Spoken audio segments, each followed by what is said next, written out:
Good day. My name is Egon Cholakian.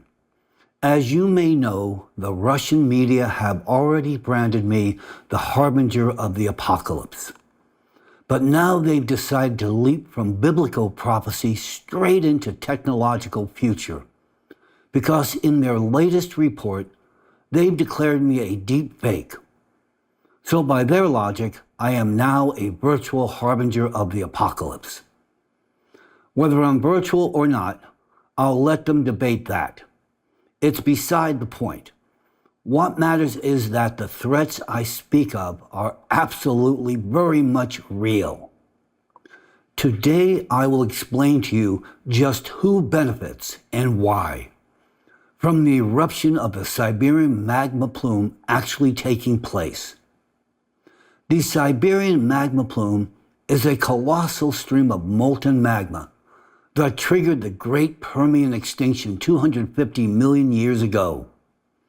Now it's rising again, threatening another planetary scale catastrophe, no less devastating than the last.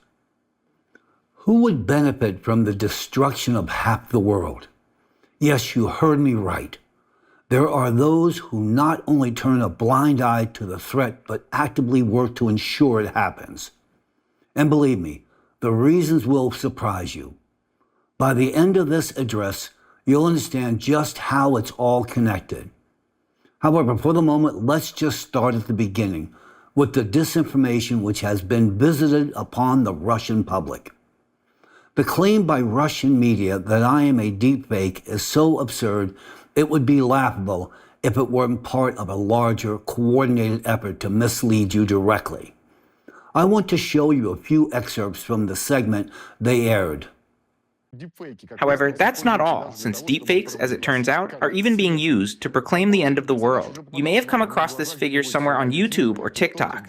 He's referred to variously as an American physicist, a White House lobbyist, or even an intelligence expert.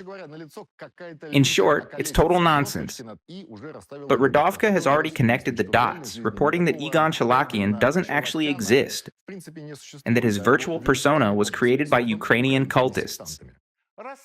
The investigation revealed there is no person matching the biography of the Doctor of Science. Experts call the deepfake created by the cultists one of the most sophisticated digital manipulations in history. Overall, the character is Russophobic, yet strangely mysterious. Think about it. At this very moment, this kind of nonsense is being spread at the very moment when you, Russian citizens, are witnessing alarming changes with your own eyes. Natural anomalies across your territory are intensifying. Disasters are becoming more frequent. You could have been given the facts. You could have been told the real cause, namely the Siberian magma plume, which at any moment could unleash its destructive force. But instead, they feed you, well, this contrived garbage. In the past, I might have simply laughed off such absurdity and moved on, but not today. Not when the cost of such deception is measured not in reputation but in the very future of humanity. Not today, when the Siberian magma plume could erupt at any moment. Just imagine it. A colossal stream of molten magma right now rising from deep within the earth toward the surface beneath Siberia. Earlier, I presented detailed and irrefutable scientific data proving that the Siberian plume is already showing signs of activity. If it breaks through, its eruption will annihilate not only Russia, but all of Eurasia. All the consequences of such an event would reverberate catastrophically across the entire globe. Now, when informing Russian citizens and the global public, it is more vital than ever. When we have so little time left to prevent this catastrophe, they choose to mislead the public. This isn't just foolishness, it is a crime. We don't have time for these games. We have one goal: to save as many lives as possible and stop this threat. People of Russia, please understand this. These broadcasts are not being produced by accident.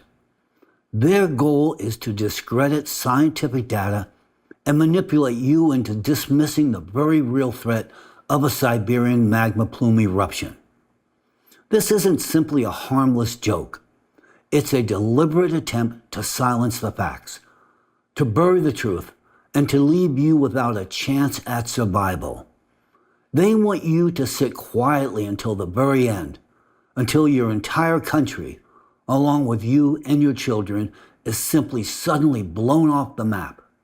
And now I speak directly to the journalist who devised this and other similar broadcasts. Tell me, do you think you're immortal? Do you believe the magma will somehow pass you by? A rational person, when confronted with a threat of this magnitude, shares the information and looks for a solution. So why then are you so determined to silence the truth? Don't you have families of your own? Don't you have children? Your families live on the same continent where the plume is located. Your children breathe the same air that at any moment could be filled with scalding ash.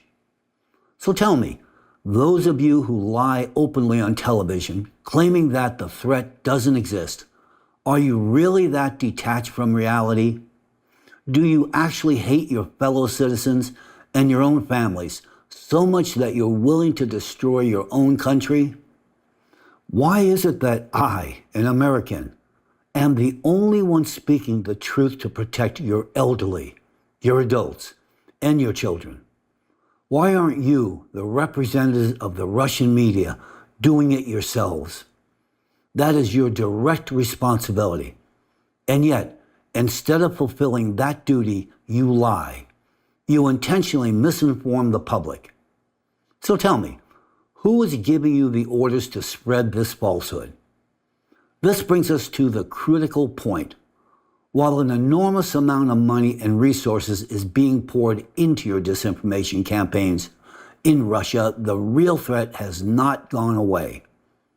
In the report on the threat of a magma plume eruption in Siberia and strategies for addressing the issue, scientists from Alatra presented a vast body of evidence demonstrating the current influence of the Siberian magma plume on the Earth's crust in that region. This, of course, comes from the very organization that your government so conveniently declared undesirable in your country. From video to video, I've shown you example after example of just how the media attempts to suppress this information. To do so, they often attempt to invoke the opinions of scientists, such as the statement made by Yuri Vinogradov, director of the Geophysical Survey of the Russian Academy of Sciences, which I addressed in my previous video. As everyone has now seen for themselves, his so-called expert assessment, which aimed to convince you that there is no threat, is nothing more than nonsense. It is not grounded in any scientific data whatsoever. Quite candidly, it is an embarrassment to the Russian Academy of Sciences. Regardless, what I'm about to share with you is of critical importance. If this information reaches the public at large, it has the power to change the course of events. And if enough people know it, it will help break through the wall of silence. Accordingly, please set aside whatever you're doing right now and listen closely. This concerns the life of every single one of you. The increasingly active magma plume beneath Siberia, an area comparable in size to the entire continent of Australia, constitutes a genuine planetary threat, and it will not disappear in its own accordance. As a global civilization, we must urgently address this problem through controlled degassing. This means gradually releasing and redirecting gas and lava from within the Earth to relieve internal pressure, and thus prevent a catastrophic eruption. It is the only viable way to avert disaster and save billions of lives. Without immediate action, we are headed toward the collapse of civilization. Anyway, now let me demonstrate through a simple example why the Siberian plume poses a mortal danger not only to the people of Siberia, but to all of humanity, and how the proposed solution could stop the impending catastrophe. I'll explain it in terms so simple that even a small child could understand. What you see on the screen is a blue balloon symbolically representing our Earth. You also see a pump inflating the balloon. This represents the influx of external cosmic influence into Earth's core. This external influence heats the core, which in turn melts the mantle. Hot magma rises from the depths and expands in volume. You can see how the balloon grows larger and inflates with the added air. The internal pressure pushing outward increases. This illustrates magma expanding within the planet as a result of additional heat input. Next, you see a specific point on the balloon being pierced by an IV tube system. This serves as a figurative analogy for the simultaneous drilling of hundreds of boreholes across the Siberian region to release excess gas and lava. And next, you see the roller flow regulator being opened, and the air begins to escape from the balloon. You can tell because the feather hanging near the balloon starts to flutter. This is the release of pressure from the system.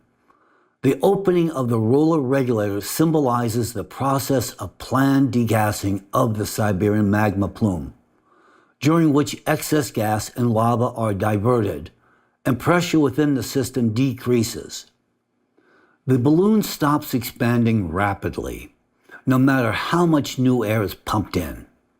So what is actually happening at this moment? Right now, since planned degassing has not been implemented, the excess magma remains trapped in a closed system. As a result, the Earth's crust begins to crack. This is the increase in seismic activity, and it will only continue to intensify. You can replicate this experiment at home. Coat a balloon with a sugar glaze. Once the glaze hardens, start inflating the balloon.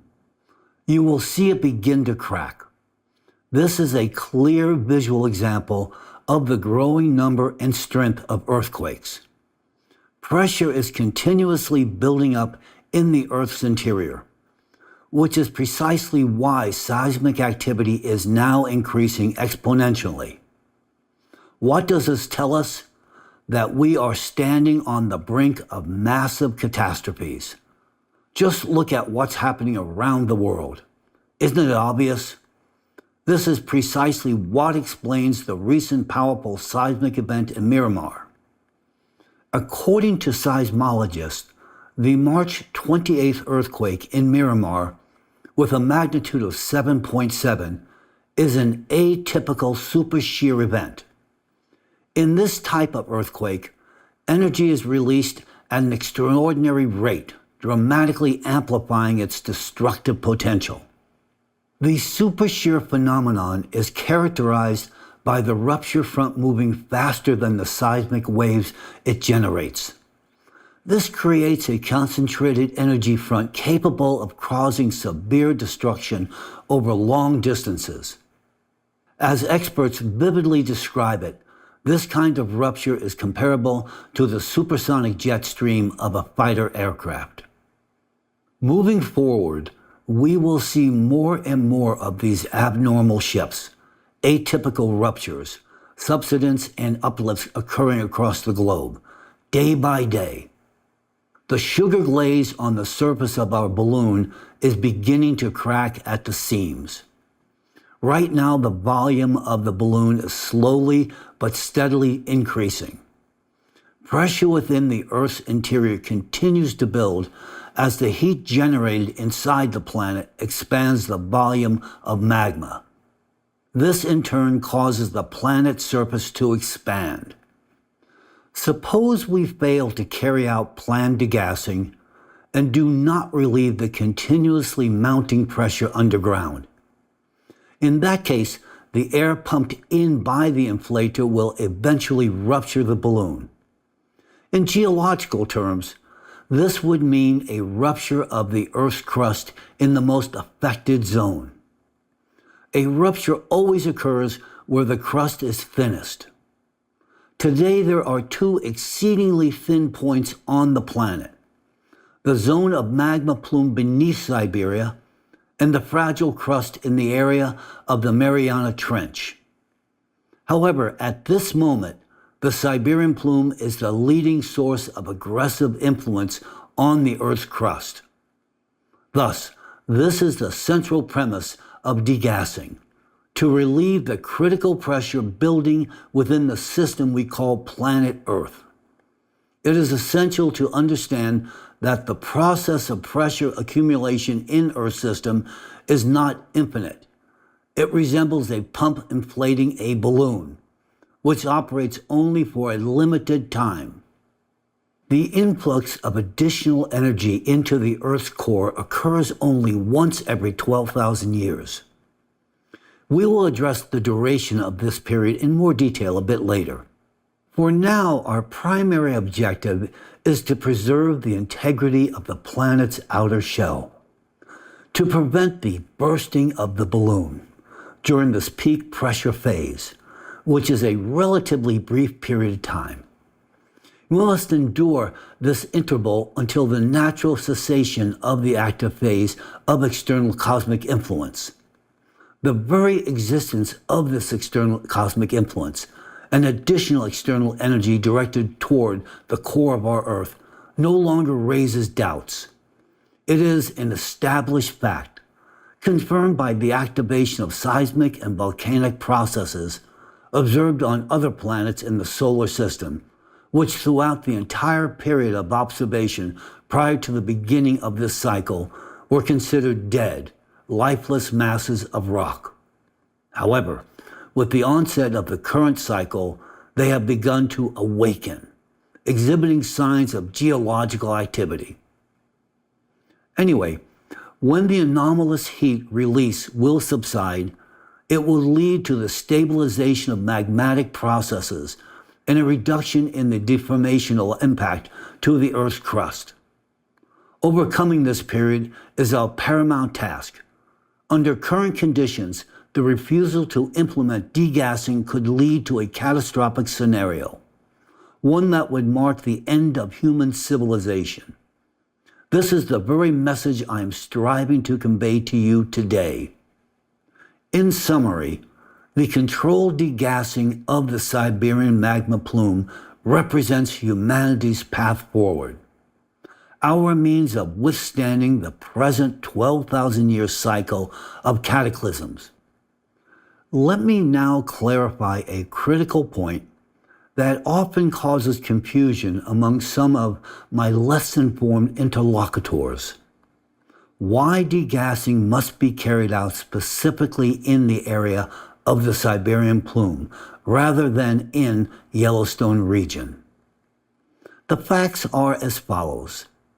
The magma chambers beneath Yellowstone are approximately 1,000 times smaller in volume compared to the Siberian magma plume. This means that even a powerful supervolcano such as Yellowstone is minuscule when measured against the plume beneath Siberia. Consequently, artificial degassing in the Yellowstone area or in any other comparable supervolcano would have no appreciable effect on global geological processes. The scale is simply too insignificant in relation to the magnitude of the ongoing geodynamic activity. Furthermore, the eruption histories of Yellowstone and the Siberian plume also affirm that Yellowstone has never exerted the same level of influence on Earth as the Siberian plume. For instance, the Siberian traps formed by eruptions of the Siberian plume 250 million years ago triggered a global catastrophe, the Great Permian Extinction. Yellowstone, despite its formidable power, has never produced consequences of such magnitude. To reduce the excessive pressure accumulating in Earth's interior, a primary driver of escalating natural disasters, a large-scale and rigorously controlled degassing operation is absolutely required. Such an operation can be safely executed specifically in the region of the Siberian plume due to the presence of the Siberian traps.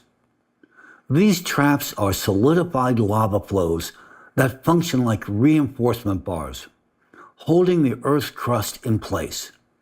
Because of this natural reinforcement, pressure can be gradually released without the risk of a catastrophic explosion or tectonic plate rupture.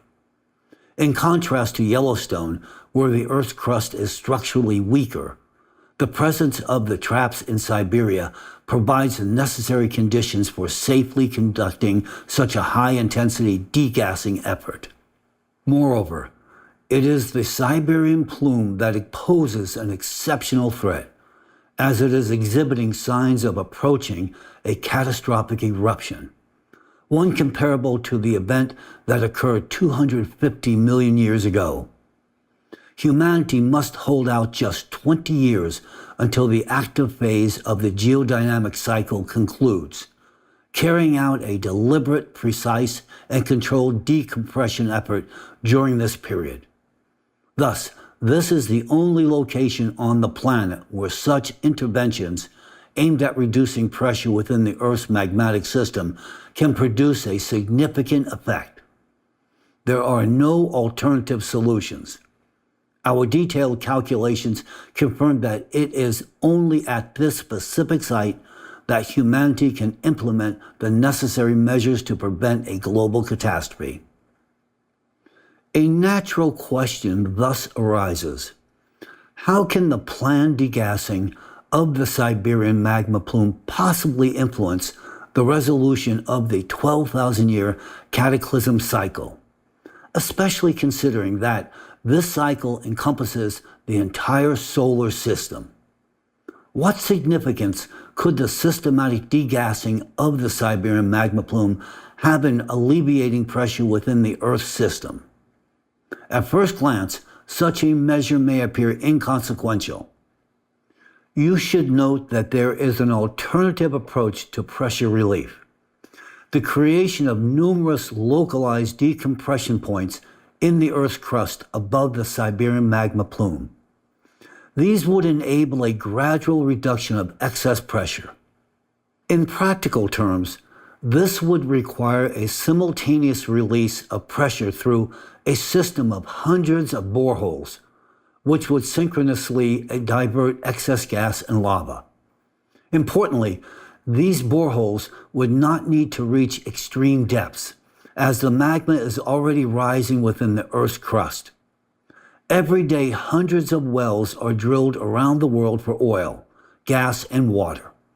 This offers reason for optimism regarding the technical feasibility of drilling boreholes for controlled degassing of the Siberian magma plume.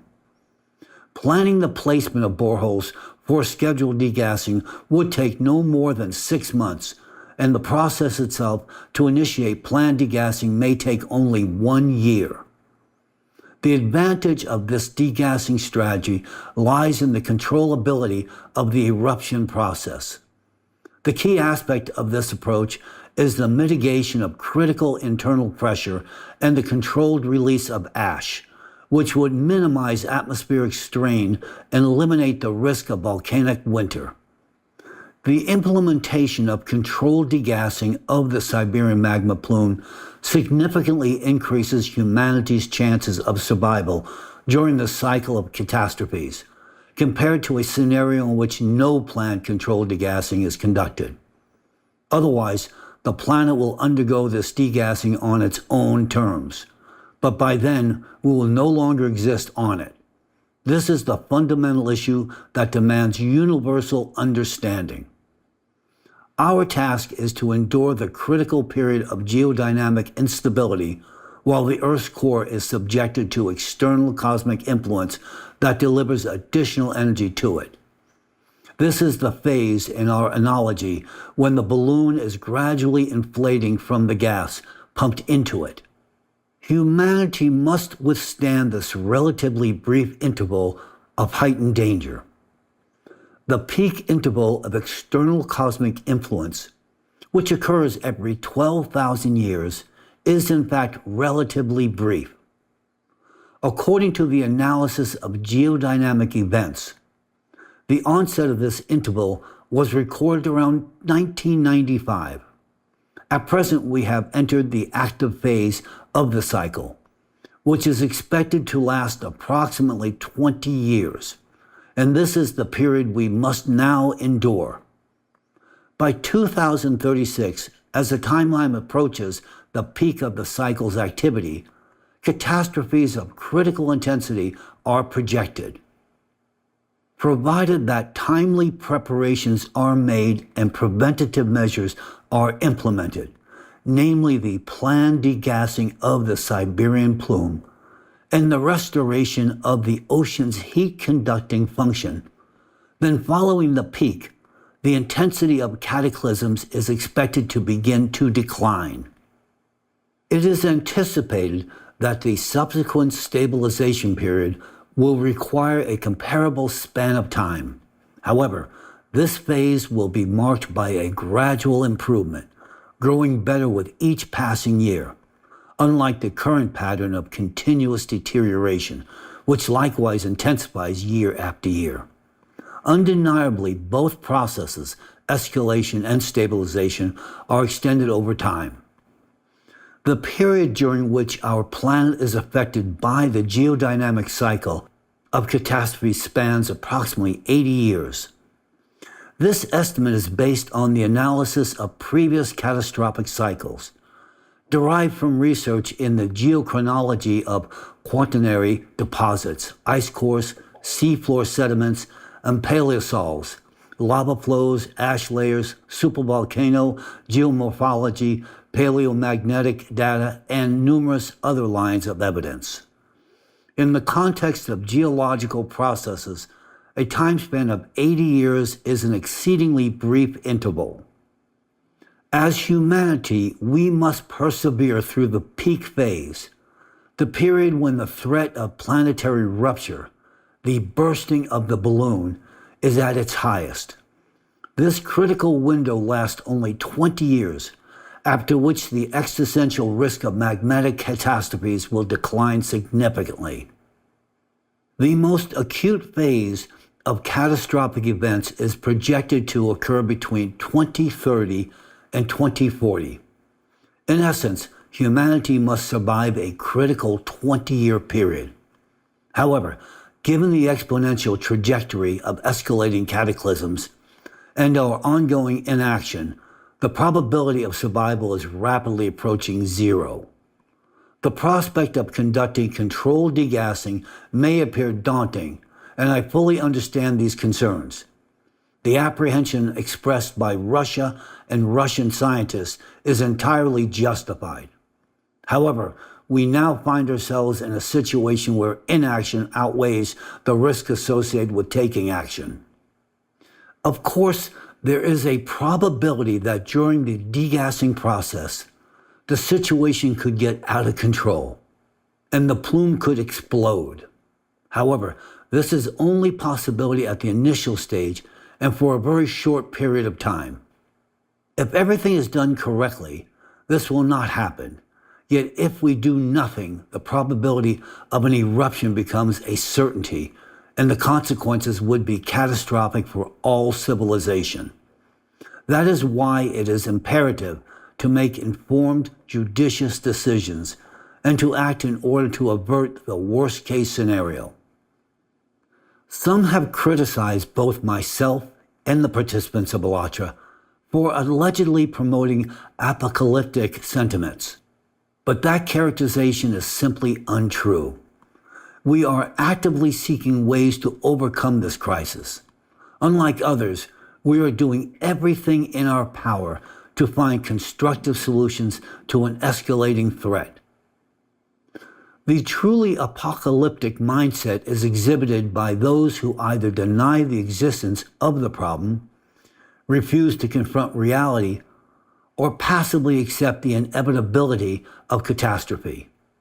Unfortunately, I am compelled to state that, at present, no one understands the cause and effect relationships of climate and geodynamic changes as deeply as the organization Allatra.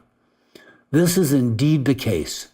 In our world, science is fragmented and heavily influenced by funding, as well as economic and political interest. As humanity, it is time for us to acknowledge this. It is precisely for this reason that we have entered so deeply into the cycle of catastrophes. If things were otherwise active, measures to prevent a planetary catastrophe would have been implemented long ago. As a result, the implementation of a planned degassing operation faces serious obstacles, most notably the fact that Allatra has been designated an undesirable organization in Russia. In the end, the only group seriously working to solve the problem has been driven out of the country. Instead of continuing the research initiated by Allatra scientists, the Russian scientific establishment, represented by so-called experts like Vinogradov of the Russian Academy of Sciences, has done absolutely nothing. Undoubtedly, within Russian scientific circles, there are competent scientists with the necessary qualifications who are currently forced to remain silent due to immense pressure, and I will explain why a bit later. However, the majority of them specialize in other fields and have never engaged with the questions that now demand our immediate attention. So the inevitable question is simply this: how long will it take to develop expertise on this issue from scratch? Do you, esteemed colleagues, have that time available to you? Do you possess those years deemed necessary to achieve our mission? I'll withhold my answer for the moment. If the contribution of the Allatra scientific community is excluded from the equation concerning your future, what conclusion will you ultimately reach? Think about that. After my visual example with the balloon, I hope that now all scientists around the world, including those in Russia, even individuals like Vinogradov, and even young children, have understood that if the excess pressure is not released from our balloon, it will burst. And now I suspect you are probably asking the obvious question: why is no one doing anything about this? Well, let me remind you of something I've said before, something that is now becoming even more evident. The analysis of facts I've repeatedly presented points to a deeply troubling truth. Certain circles within Russian power structures are fully aware of the growing activity of the Siberian plume. They know what's happening beneath the surface, thanks in part to our data and their own parallel studies, but they are deliberately concealing this, not only from the world but also from their own citizens. Moreover, I am more than certain that they are hiding this from the leadership of your country that you have elected. I have repeatedly proven that in Russia, alongside the government you have elected, there exists a parallel power structure. So why then is degassing not beneficial to this parallel power structure in Russia, despite its proven necessity? The answer is disturbingly simple. It all comes down to their own personal gain. Carrying out degassing would require the evacuation of millions of people from high-risk zones, territories, that generate enormous daily revenues for these financial circles connected to the parallel power structure. For them, it's unthinkable. They will never exercise such action voluntarily. It's easier for them to keep you in the dark, to perpetuate a campaign of disinformation, to silence every voice that dares to speak the truth. so long as it means their pockets stay full until the very last day. To these people, self-interest outweighs everything else. The lives of their citizens, the survival of their nation, and even the future of humanity. But that's only one side of their overarching motive. There is another reason, even more significant than this. The shadow authority itself has an interest in ensuring that this explosion actually happens. And I'll reveal that to you just a bit later, when we reach the end of this chain of facts. As I've already mentioned, this parallel power structure in Russia has a clear strategy. The Russian people and the international community must never learn the truth about the Siberian plume. They are in a state of panic over the possibility that the real situation could reach the public. That is precisely why, as soon as Allatra began speaking about this threat over a decade ago, it was met with relentless discrediting. First came the disinformation campaign, followed by sweeping persecution that led to the movement's expulsion from the country and the fabrication of criminal charges, and not just in Russia. And as I already stated in my previous address, these ruling circles are so terrified of the truth, which has been and continues to be voiced by the Allatra volunteers, that in desperation these circles resorted to familiar tactics. They began labeling us as a cult. Imagine that, scientists and volunteers, people working free of charge to assist researchers, branded as cultist. You might call that absurd, but no, it is their favorite tactic. This tactic, labeling people as a cult, was not chosen at random. For the shadow power structure in Russia, it is a convenient and time-tested method of eliminating those who stand in their way. They've already refined it while using it against many other organizations that served merely as stepping stones toward their goal of gaining power over the Russian people. It's part of a systemic approach to deliberately brand as cultist anyone who threatens their control, and now especially the volunteers of Allatra. Why? Because we dare to speak publicly about the Siberian plume and how to prevent the coming catastrophe. And make no mistake, this scheme didn't just emerge on its own. It was built over decades by Alexander Dworkin, the chief ideologue of what is called the fight against cults. He is part of this parallel power structure in Russia. Under the guise of hunting sectarians, he constructed an entire network of influence, not just in Russia, but beyond its borders. I've already touched on Dworkin's role in a prior address, but now it's time to examine it in more detail. Why? Because understanding his role sheds light on the scale of influence wielded by this hidden power structure. More importantly, it reveals the exact playbook they use against you, the very people they claim to be protecting. Listen carefully. What I'm about to share will not only complete the picture of their operations, but also bring us closer to answering the question of why they would benefit from the Siberian plume erupting, causing Russia to physically disappear from the map, along with the entire Eurasian continent, which they also do not care about. Today, at this moment, Dworkin and his followers are the primary force opposing Allatra's warnings about the threat of the Siberian plume. Their actions have already condemned millions of people to suffering, and first and foremost, you, the people of Russia. While we strive to bring the truth to light, they are relentlessly and viciously destroying every trace of it. As I've said before, Dworkin labels everyone around him as cultist, including us. But the truth is that the only real totalitarian cult with an extremist terrorist ideology striving for absolute power is his own. If we evaluate his actions by his own criteria, everything becomes rather clear. He is the founder of a totalitarian cult with an extremist and terrorist ideology, operating outside the law. Dworkin laid the foundation for this machine back in 1993, and over the past 3 decades, it has evolved into a covert network that, like an octopus, has entangled not only your country from within, but also much of the entire world.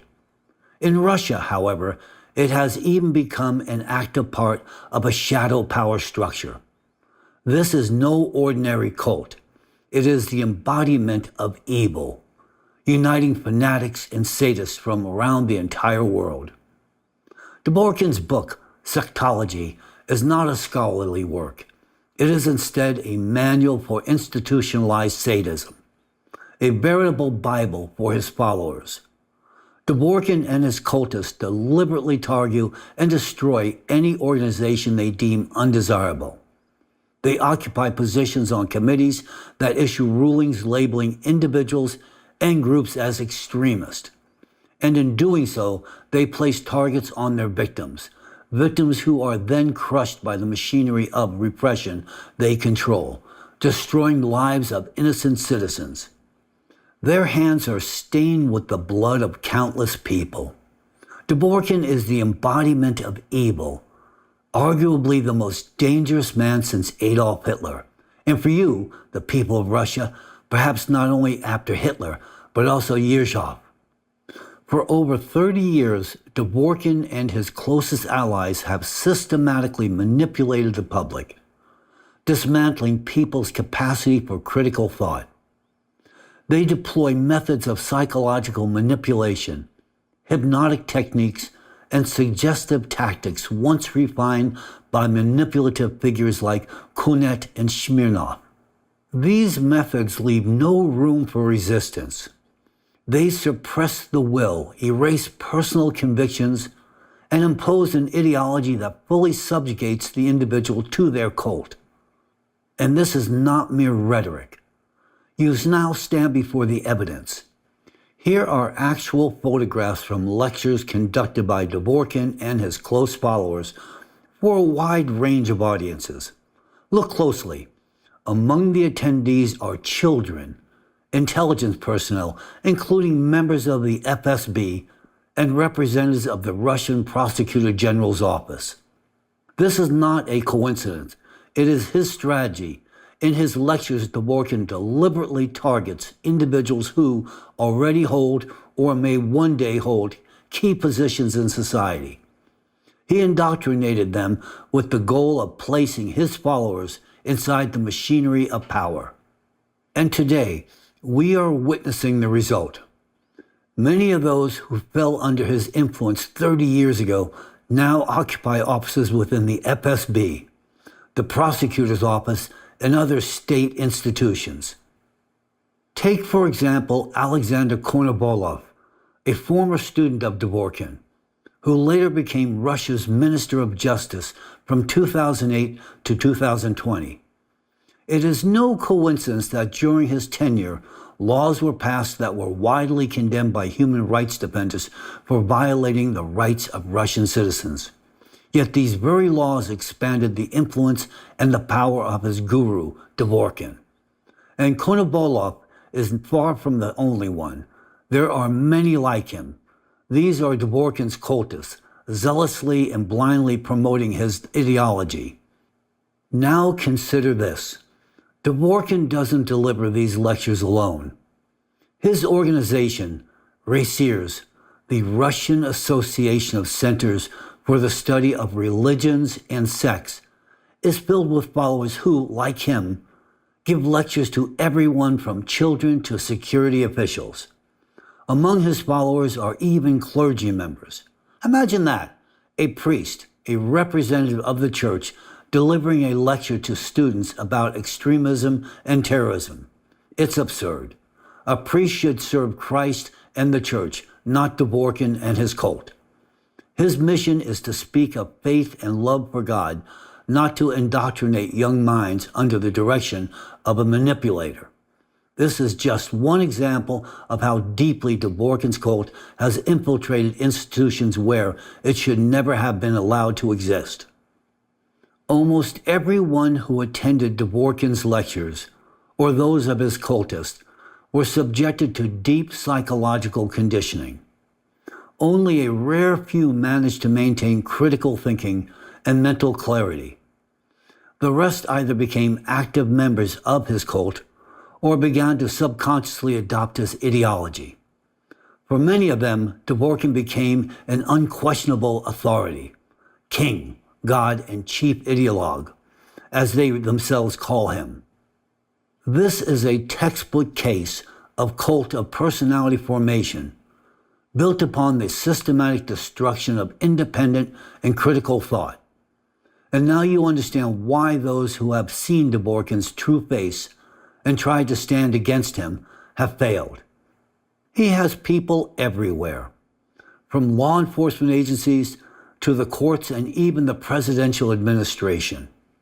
His cultists stand behind your president, issuing orders from the prosecutor general's office, making calls from Kremlin offices to fabricate cases, commission false expert reports, and violate your constitution rights.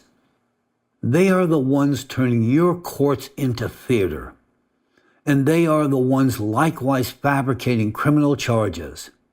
They routinely condemn innocent people to prison on fictitious charges. Anyone who has dared to raise their voice against Dworkin has not faced a lone fanatic, but instead an entire sect, one in which his disciples protect one another at every level. This is not just a cult, it is a totalitarian machine. Their hands are soaked in blood. Countless lives have been lost because of them. Millions of destinies have been destroyed. Now, compare what is happening in Russia with Germany in the 1930s. Dworkin operates under the same principles as Kunet. He and his followers indoctrinate people, including children, at their seminars using the same psychological methods once employed to create Nazi followers. Back then, an advanced, cultured, and educated nation was transformed into a Nazi war machine. And today, Dworkin is doing the same to the Russian people. Dworkin's cult is the only totalitarian sect with an extremist terrorist ideology that has already claimed countless lives and continues to claim more. And now you, the people of Russia, see the result for yourselves. Terror in your country, laws that no longer work, and the shattered lives of the innocent. Dworkin has spent 30 years building this machinery of indoctrination and personal power, and today it controls the minds of millions, from children to security officials. His network is a grim reality that threatens not only Russia, but other nations as well. His cultists deliver lectures around the globe, even here in America. Just look at the conferences held by his followers in other countries, and you'll see the same tactics. This is a transnational totalitarian sect, one of the largest extremist structures in the human history, operating with a terrorist ideology most people have never even imagined existed. And this is what is particularly crucial. Dworkin's cult and its global operatives are actually easy to identify. They use the same rhetoric, repeat the same memorized phrases, and apply the same methods of psychological manipulation, from hypnotic techniques to brazen lies, all disguised as truth. When someone begins to speak using rhetoric that echoes Dworkin's ideology, know this: they are his people. They are recruiting. They are coding new followers. And what always follows in their wake: persecution, violations of rights and freedoms. And now imagine this: the entire totalitarian machine, armed with near limitless power, has been unleashed against Allatra participants for one simple reason: because they chose to speak the truth about the threat of the Siberian magma plume. Dvorkin and his followers have deployed the full force of their cult, every connection, every lever of influence, to first discredit the participants of Allatra and the scientific data they presented. This is not just in Russia, but also in Ukraine and across European countries as well. Following this orchestrated campaign of defamation in 2023, Allatra, by Dvorkin's order, was declared an undesirable organization in Russia. Former participants faced raids, criminal prosecution based on falsified expert opinions, interrogations involving torture, and prison sentences. Under such pressure, hundreds of former Allatra participants were forced to flee Russia. Meanwhile, Dvorkin's sect has begun using the same playbook in Ukraine. Today in Ukraine, this cult aligned with Dvorkin has succeeded in initiating criminal prosecutions against decent people, Allatra participants, law-abiding Ukrainian citizens who have harmed no one but have tried to share the truth about natural geophysical disasters and global threats. These individuals are now being targeted as defendants in fabricated criminal cases orchestrated by Dvorkin's cultists. They are being persecuted under the same tactics employed in Russia, and all of this is being carried out by the adherents of Dvorkin's cult. What do the accusations against Allatra in two such different countries as Russia and Ukraine have in common? Everyone affiliated with Dvorkin's cult can be unmistakably identified by their uniform ideological, methodological, and linguistic template. They rely on the same aggressively persistent techniques of manipulation and suppression. And once you recognize their signature, it becomes clear that the defamatory narratives forming the basis of the accusations against the Allatra movement, both in Russia and in Ukraine, are identical. They literally mirror each other. This cannot be a coincidence. It is the mark of a single, centralized source, the hand of Dvorkin's cultist. The same individuals who fabricated charges against Allatra participants in Russia continued their work in Ukraine and are now driving the same slanderous campaign rhetoric across Europe. The same narrative of defamation, the same tactics, the same methods long practiced by Dvorkin and his followers. And right now, those very methods are being deployed against Allatra in Ukraine. And we can see this clearly from America. So the question must be asked, are the responsible agencies in Ukraine genuinely unaware of this, or do they simply choose not to see it? I have recently received reliable information that certain members of the Security Service of Ukraine, SBU, and the Office of the Prosecutor General of Ukraine are aware that the primary instigator behind the persecution of Allatra volunteers in Ukraine is an agent of the Russian Raciers organization. So I ask only one logical and inevitable question. How is it possible that no criminal investigation has been opened against this agent of the Russian Raciers? Isn't it obvious that the same case this agent initiated against Allatra participants in Ukraine contains accusations manifestly similar to those same trumped-up criminal charges pursued in Russia, down to the very finest details? It should be vividly clear to any judge, investigator, or legal expert that the case against Allatra participants in Ukraine is entirely fabricated and scripted by Dvorkin himself. Why is it that we, here in America, can clearly see these manipulations by Dvorkin's cultists taking place in Ukraine, but you, in your own country, do not? I am speaking directly to the Ukrainian intelligence services, members of the Verkhovna Rada, the country's leadership, and President Zelensky himself. Why is this agent of Dvorkin, known for his years-long harassment of the Allatra movement at the directive of Raciers, still not under investigative oversight? Why is he still the primary complainant in a case built entirely on his own subjective judgments? This follower of Dvorkin has publicly admitted to targeting Allatra for more than 5 years. Moreover, his rhetoric and ideology are a direct copy of the doctrines of Dvorkin's totalitarian cult. And the case he initiated against Allatra participants contains accusations that are identical to those used in Russia, down to the very finest details. Is that not enough to recognize the influence of a hidden force within Ukraine's investigative and security institutions?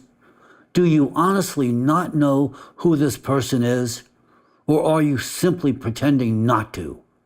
Furthermore, it is clear to any judge, investigator, or legal expert that the case against the Allatra participants in Ukraine is entirely fabricated. Does this not indicate that a hidden force, a Russian parallel power structure, is now operating behind the Ukrainian government, steadily expanding its influence in Ukraine using the very same methodology it once employed in Russia? In Russia, it has already seized enormous influence, and now in Ukraine, it is moving along the same path, advancing behind the backs of your own lawmakers, drawing them into the persecution of Allatra. The persecution of Allatra participants, both in Russia and in Ukraine, is not a criminal case reflecting the persecution of individuals perpetrating criminal actions, but instead it is an act of political persecution carefully penned by a Russian author. It is conspicuously clear that this production is hallmarked by the House de la Raciers out of Russia. I now address those within the Ukrainian prosecutor's office, the Security Service of Ukraine, and the judiciary. Remember that Article 19 of the Constitution of Ukraine exists. According to that article, all government bodies are required to act strictly on the basis of law.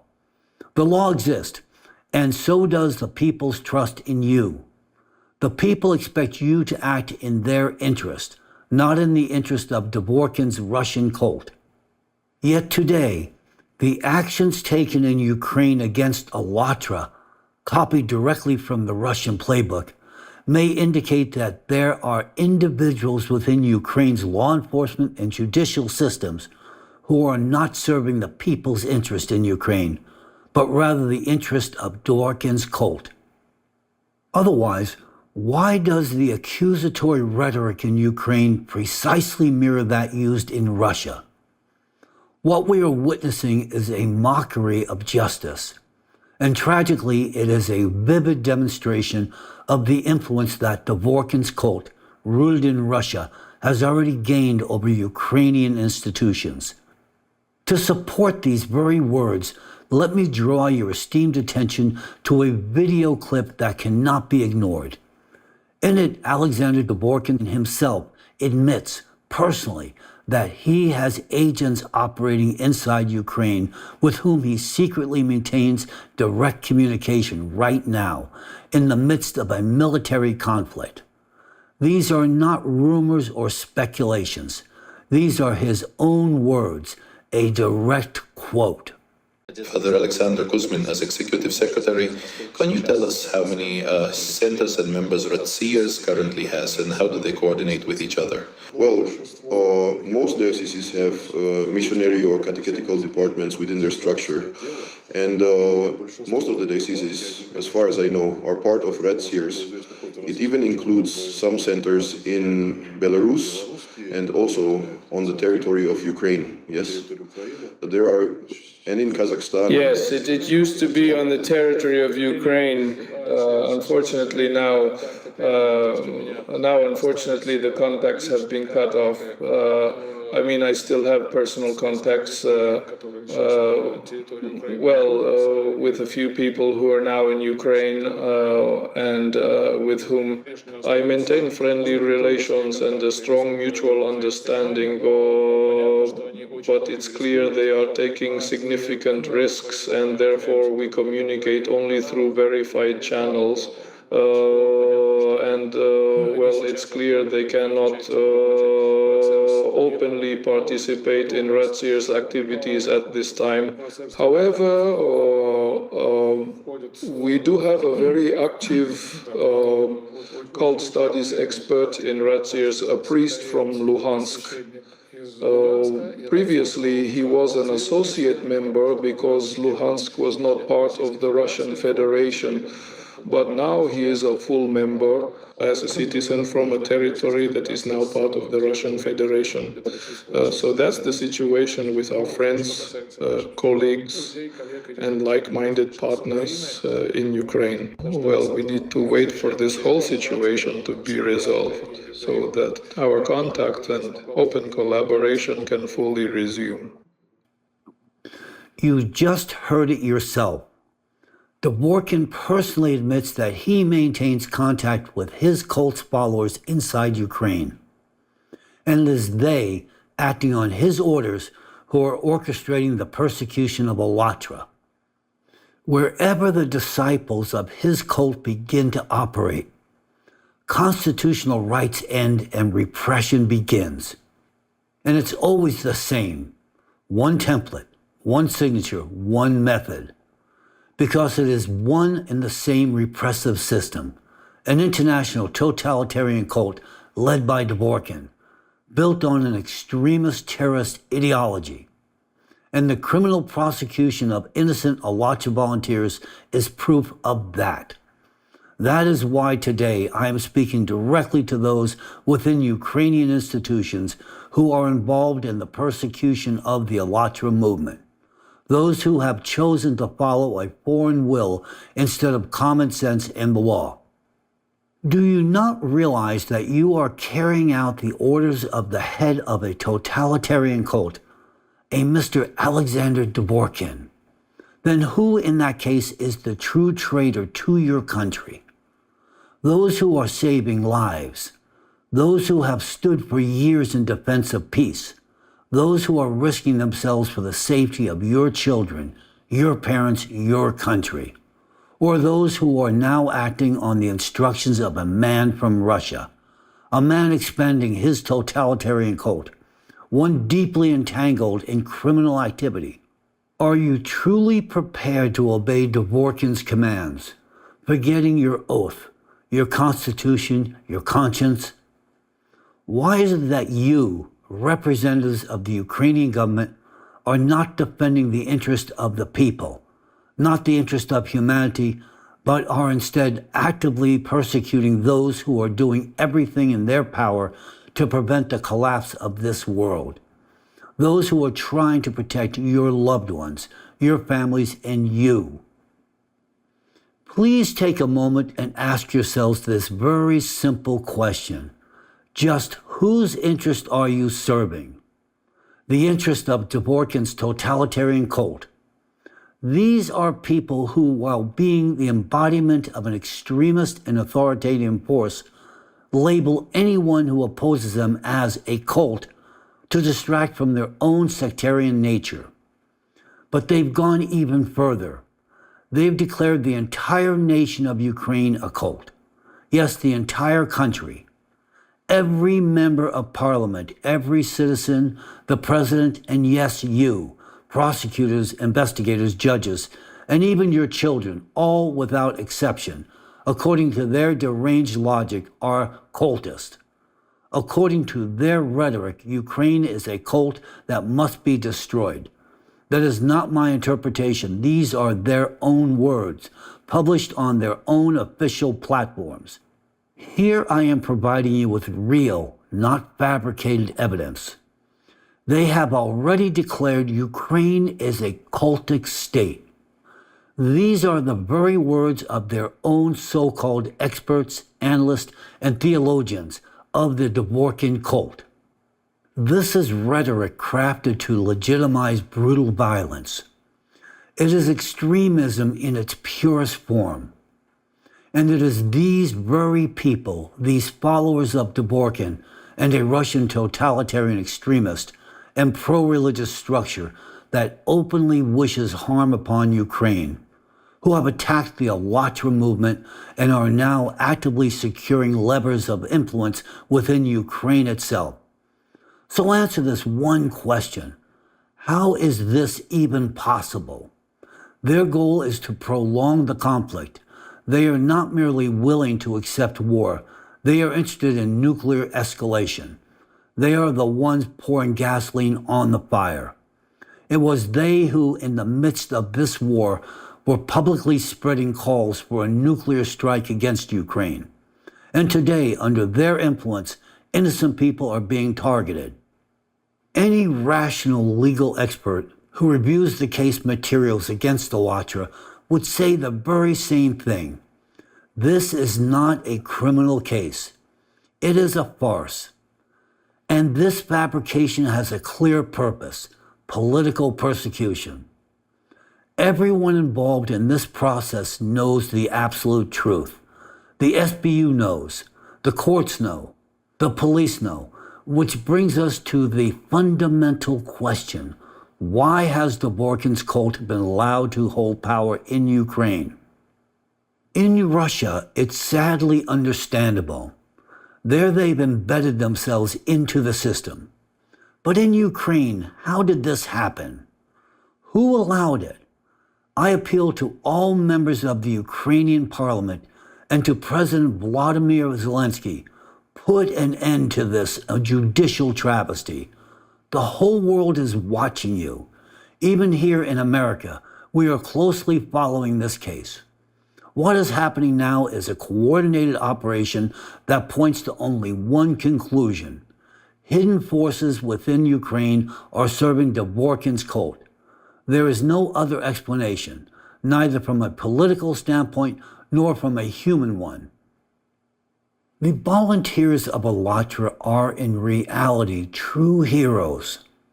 Despite the hell inflicted on them by Dvorkin's cultists, despite the lies, the smear campaigns, the arrest, the trials, despite their shattered reputations, despite even being persecuted by the very people they are fighting to protect, they continue to fight for your children, for your parents, for your loved ones, and yes, for your life too. Why has there been no response to the fact that they are being prosecuted under a fabricated case? Why is it that someone, a follower of Dvorkin, acting in the interest of raciers, someone who has slandered true heroes, not only heroes of Ukraine, but of the entire world, still holds such influence over your institutions, over your SBU, your police, your prosecutors, your courts? Why? The deadliest wars, those waged by humans against one another, sooner or later end in peace. But today we are facing an unprecedented kind of war, one in which nature itself has risen against humanity. And if we do not take immediate, urgent action, we will lose. We will lose everything: our planet, our lives, and the future of our children. One of those who stand with humanity in this conflict, risking everything for the sake of our collective well-being, are the volunteers of the Allatra movement. They are doing everything within their power to warn the world of the approaching natural catastrophes and give people everywhere a chance to prepare and survive.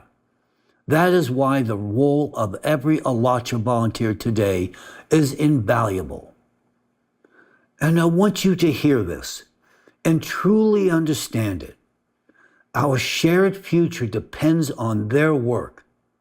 And on the other side, the only organization that stands for destruction and opposes humanity in this war, nature's war against mankind, is Dvorkin's totalitarian cult.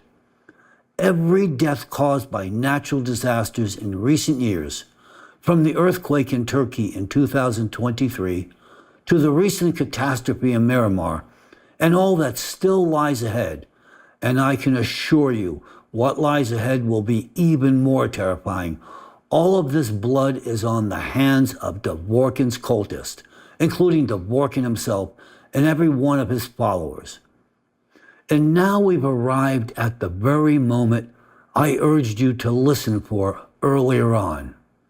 Everything I've spoken about, mass disinformation, the persecution of Alatra, the shadow government, and Dvorkin with his totalitarian cult, these are all links in the same chain. And now, finally, it is time to reveal why this shadow authority in Russia, together with Dvorkin, wants the Siberian magma plume to erupt.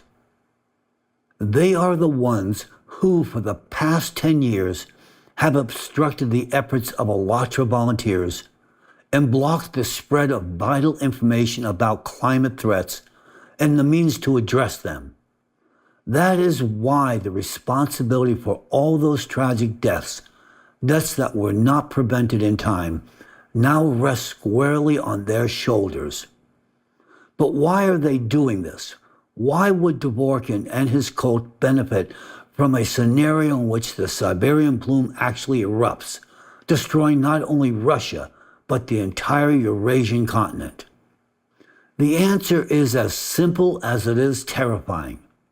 For them, it is the only way to escape accountability for the countless crimes they have committed over the course of their long and criminal reign. Because once people learn the full extent of their crimes, they will be stunned. And that moment is fast approaching. The scale and inhumanity of their actions will become undeniable, and that reckoning is inevitable. Dvorkin and those closest to him know this full well. That's why they are desperate to conceal their crimes. They are willing to go to any lengths, even to the destruction of not just Russia, but the entire Eurasian continent, hoping to save their pitiful lives somewhere else in the world. They are counting on the hope that when the catastrophe strikes, every trace of their criminal deeds will be buried beneath a thick layer of volcanic ash. These people fear justice, they fear the truth, and they are willing to sacrifice billions of lives to save themselves. But I must disappoint the followers of this cult. If the Siberian plume erupts, it will not be half the world that is destroyed. It will be the entire world. We cannot allow that to happen. We must support Alatra volunteers, spread the awareness of the looming threats, and act together to protect our planet and humanity's future. Alatra is the only organization in the world offering real solutions with a clear understanding of both the causes and consequences of today's geodynamic threats. This organization is committed to international dialogue so that your countries may act in your interest and unite their efforts to carry out the degassing of the Siberian magma plume, a mission of critical importance to saving billions of lives. To obstruct the work of Alatra is to commit one of the gravest crimes against humanity. Today, the degassing of the Siberian magma plume is not merely a task. It is a matter of human survival. Without it, an eruption is almost inevitable, and the consequences will be catastrophic. Every minute of delay brings us closer to irreversible tragedy. So I urge you, go now, look into your mother's eyes, look into your child's eyes, and ask yourself one question. Do you ever want to see their bodies burning alive? Do you want to one day hold your child in your arms, their body charred beyond recognition? Have you ever smelled the stench of a burning child's body? If not, thank God. I pray none of you ever will. But I know that smell.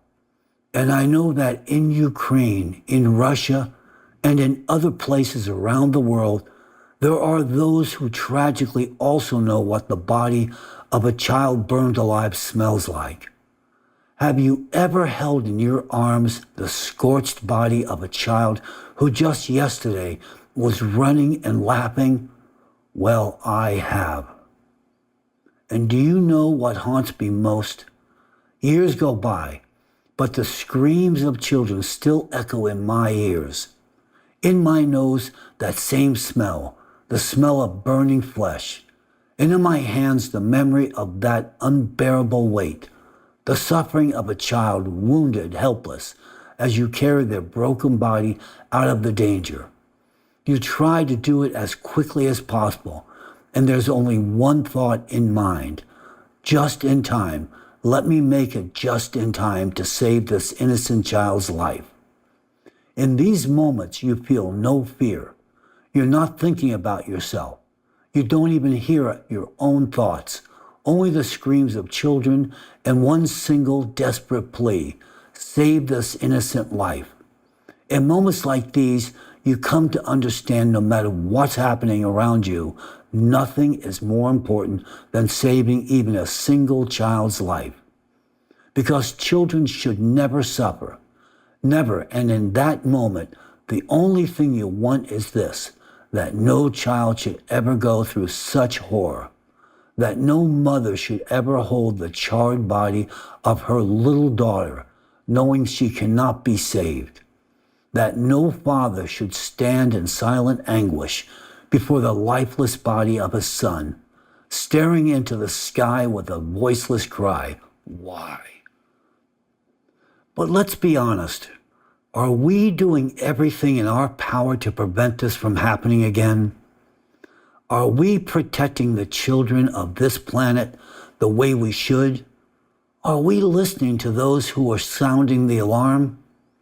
Do we trust the truth, or do we cling to comforting lies that lull us into complacency, even as they lead us to tragedy? If we truly want this to never happen again, if we want every child's life to be protected and cherished, then we must speak the truth about the rising threat posed by the planet's geological and climatic upheavals, the truth about the danger emanating from the Earth's core, and specifically from the Siberian plume. This is a threat to every child and their mother, and this threat must be addressed now, not ignored. I understand that your first instinct may be to blame heads of state and hold politicians responsible for their inaction. But what exactly are they supposed to react to? To the fraudulent climate reports conveniently placed on their desk by Dworkin's cultists like Vinogradov, who care about nothing beyond their own wallets? Don't blame leaders. Blame those who bring them lies. What is a president to do if he is handed falsified reports?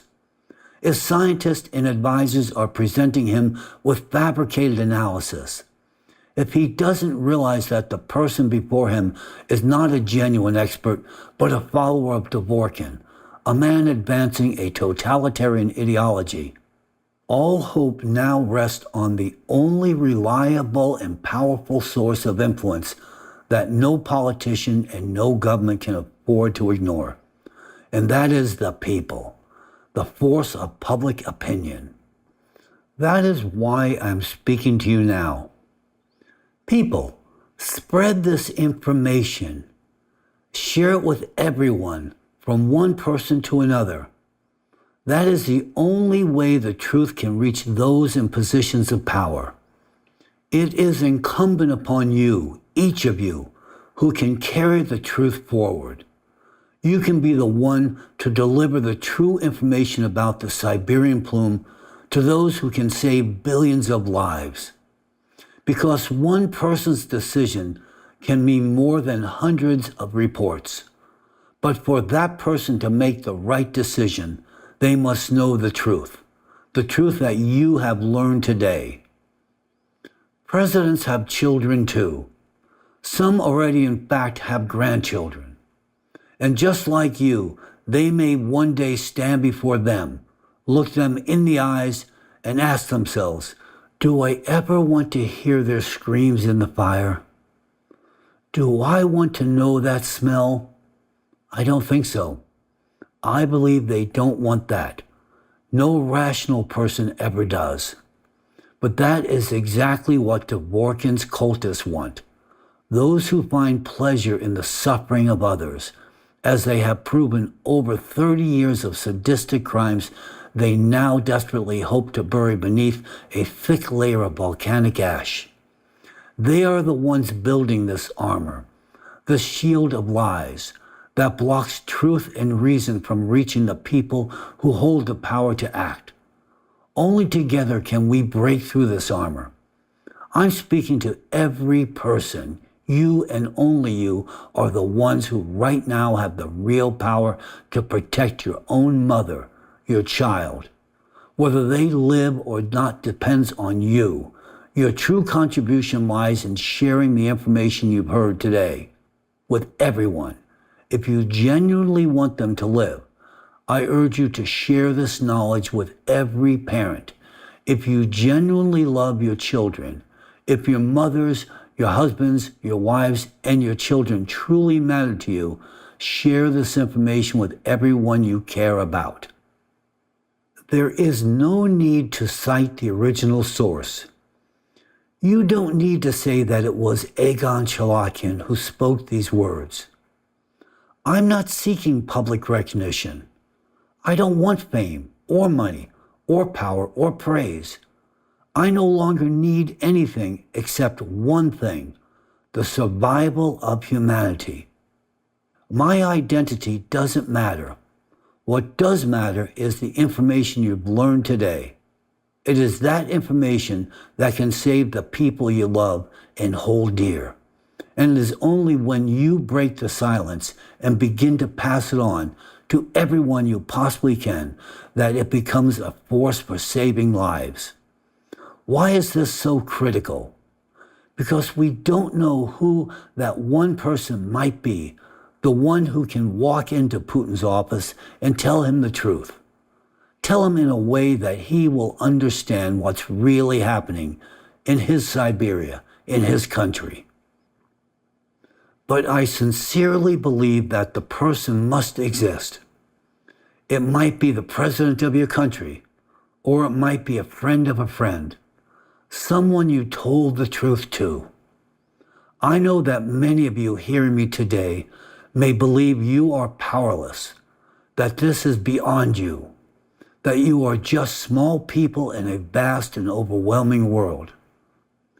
But look into your mother's eyes. Look into the eyes of your children. What will you see there?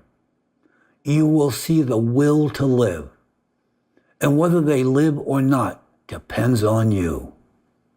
Will you speak the truth to others, or will you go on believing that you're just one person and that nothing depends on you? Let me tell you, clearly it does.